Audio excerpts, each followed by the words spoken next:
അറിയണല്ലേ? മനസ്സിലായി? മനസ്സിലായി. നിനക്ക് അത്ര സങ്കടമാണ്, വീട്ടിലേക്ക് ഒന്ന് വിളിയടാ. അത് വേണ്ട, വെറുതെ അവരെ സങ്കടപ്പെടുന്ന എന്നാത്തിന്. ഇടാ നീ ഒന്ന് വിളിയടാ. നീ വിളിച്ചേ, നിന്റെ ഒരു കോളിന് വേണ്ടി ഒരു കാത്തിരിക്കും. നീ വിളി, നിനക്ക് വിളിച്ച ഒരു സന്തോഷമാവും.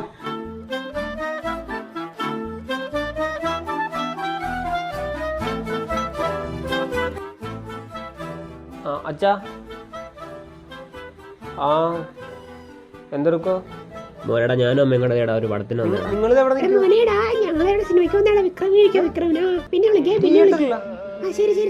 ഞാൻ പോവാൻ വേണ്ടി കാത്തിരിക്കുവായിരുന്നല്ലേ?